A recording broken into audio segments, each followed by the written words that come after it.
You still got a flat chest? Today I'm going to show you the perfect blueprint to grow big, round, full pecs.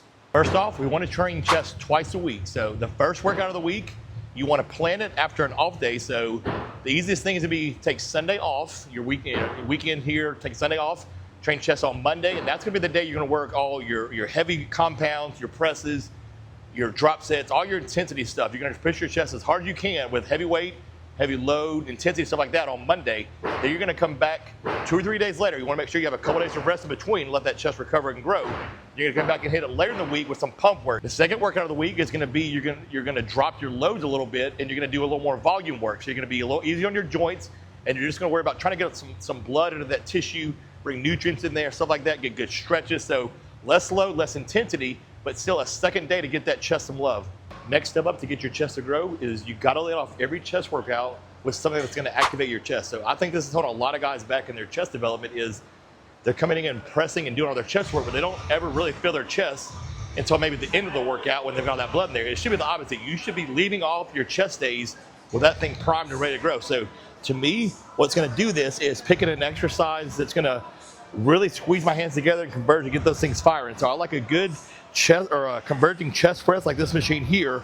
If you don't have one in your gym, any machine where you can just push and squeeze. We're not doing free weights here. We really just want to get a good push and squeeze those chest fibers. So we're not just repping out here. We're not repping out, going through a lackadaisical warm-up. We're doing every rep with intent, squeezing that pec, squeezing those pecs, trying to get them firing before we do our bench or our incline bench press, our dumbbell work, all that good stuff. Our chest is already going to be turned on.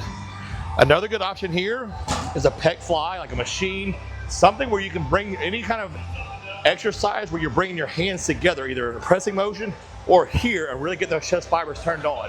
Next up, again, I think this is holding a lot of people back, is stop doing exercises that either you don't feel in your chest or that's hurting your joints. This kind of ties into that previous tip of making sure you feel your chest. If you don't feel an exercise in your chest, you probably shouldn't be doing it. There's probably a really good chance it's not going to grow if you don't feel it working there. Everybody's favorite exercise of all time is bench press, but if you've been doing bench press for months or years on end and your chest hasn't grown any and your shoulders are killing you, I would say bench press is probably not for you. You're like me, bench press is probably not for you, and vice versa. On the other hand of that, if you do bench press every week and you get stronger on it, your shoulders are amazing, you got a big barrel chest, then obviously bench press is for you, stick with it. Chest training and bodybuilding in general is all about finding the exercises that you feel in a target muscle group as an individual, sticking with those and getting stronger on those. Before we move on, subscribe to my channel if you haven't already. I have tons of videos on there on how to grow other stubborn body parts, your back, your legs, arms. I got everything on my channel. Next up on how to grow your chest, and this is, again, true with anything in bodybuilding, you have to progressive overload it.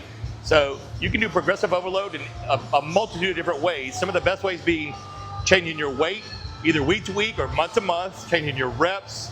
You can change your tempo of how you're doing your reps.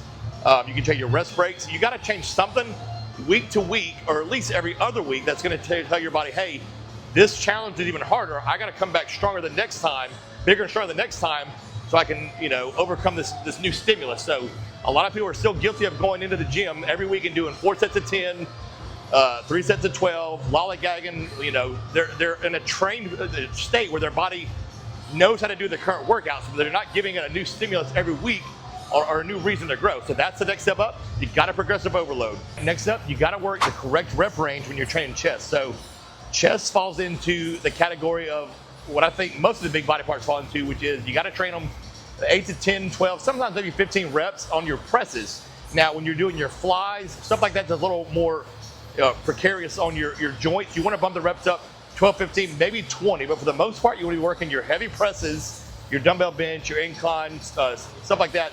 You want to be working those in the 8 to 12 rep range or the bodybuilding rep range. And you want to work your flies more in the 12 to 15 rep range. Now, just like at the beginning of the video, we talked about, having your second workout of the week on your pump days. You can keep those reps as high as, your low end being 10 reps. So I wouldn't go below 10 reps on your pump work days, and, maybe even as high as 15 to 20 on those pump days. Finally, the last step I think you need to grow a big chest is you got to train it with intensity. So training heavy and training with intensity are two different things. You need both of them. Training heavy into failure is a little bit different than training with intensity. So intensity usually entails sometimes training to failure and beyond. So some good ways to do that are drop sets, rest pause sets, partials, anything where you're your body's used to stopping at like 8 to 10 reps, and you're saying, no, we're gonna go past that. So that's the last key, I think, to grow any body part, but particularly your chest, if you gotta train it with intensity. All right, before we leave, guys, I'm gonna go ahead and give you with the perfect, what I call chest workout. It's gonna incorporate everything we just talked about. So you're gonna start off your primary Monday workout, or your main day, like we talked about, your heavy day. You're gonna start that out with a converging chest press, or just for you, if you don't have that, a chest press machine or a pec fly machine. Anything where you can push those hands close to each other and activate that chest. You're gonna start there. Then you're gonna move into your first heavy compound. For me, I like to do Smith machine incline, regular incline, barbell bench press, stuff like that. So your first compound movement of the day, we're gonna go there. After that, we're gonna follow that up with another compound. For me, I've been doing a lot of high incline dumbbell presses, but for you, it could be hammer strength, flat dumbbell bench, anything with any kind of compound pressing movement. Then you're gonna end the day with stretching out those muscle fibers. So we're gonna, some kind of pec fly, some kind of deep stretch push-up, something where you can take all those fibers you just worked to exhaustion and stretch them out and give that fascia some room to grow, get that blood in there. So some kind of fly exercise to end with. That right there is the perfect, what we'll call it, first workout on Monday. Now your second workout, if you want to know how to do that, check out my channel. I have tons of videos on chest workouts. All right, guys, that's it. If you like this video or you want to see more, subscribe to my channel. And as always, stay swole.